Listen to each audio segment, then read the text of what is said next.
Samahan niyo akong i-assemble itong rotating disco ball toothpick cake na full fondant. Pagandang buhay mga kananay cakes! So first, assemble muna natin itong ating rotating disco ball. Bali yung size nito ay 4 inches and then yung wireless rotating display niya is 6 inches naman po yung size at nabili ko po yan sa Orange App. Ito pala yung regular size ko sa aking two-third cake. Ang bottom tier niya ay 8 inches in diameter by 5 inches po yung height niya. Then sa top tier ay 6 by 5 inches na po.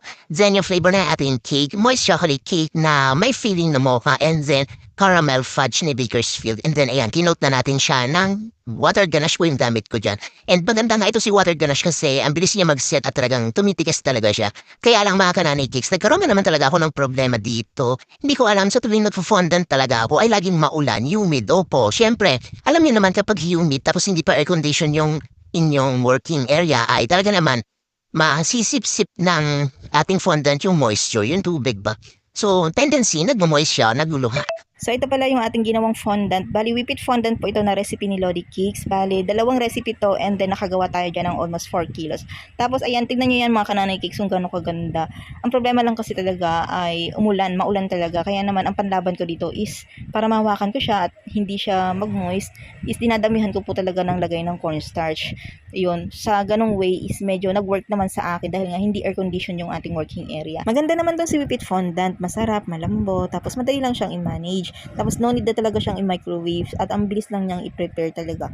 At hindi gaanong masakit yung braso ko dito unlike sa marshmallows. Tapos ayan mga kananay cake, so para ma-manage ko siya, ayan, dinadamihan ko nga ng lagay ng cornstarch.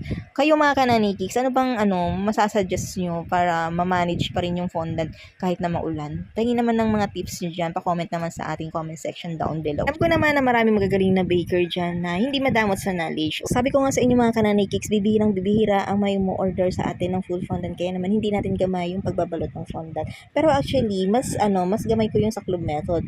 Kaya lang dahil gusto ko nga mag-explore kung saan ako mas mapapabili sa paggawa at mas maganda yung gawa ko, is nag-try ako nitong paneling method. Actually, first time ko lang i-try itong paneling method. So, nakikita nyo, napapansin nyo ba mga kananay cakes? More on cornstarch ako talaga dito kasi yun nga, parang mahawakan ko siya dahil nag-moist na talaga yung ating fondant dito. So, yan yung way ko, si cornstarch to the rescue talaga. Tapos may pasukat-sukat pa tayo kanina, no? Tapos hindi naman pala sumakto. Ayan, kaya ginawa ko is tinapalan ko na lang yung hindi na abot ng ating fondant. At buti na lang talaga ay carry pa din i-manage ni Wipit ito kahit na nag-moist siya. Yung ating tapal dyan ay hindi po gaanong halata. Ayan. Dahil nga first time lang natin mag-paneling method, ayan, medyo mali pa tayo dito ng gawa. Dapat pala yung top muna yung babalutan bago yung body ng cake. Pero okay lang yun. Ganun talaga pag first timer, diba? Tapos napansin ko dito, kapag paneling method, dapat pala medyo makapal yung fondant mo kasi para pag, ayan,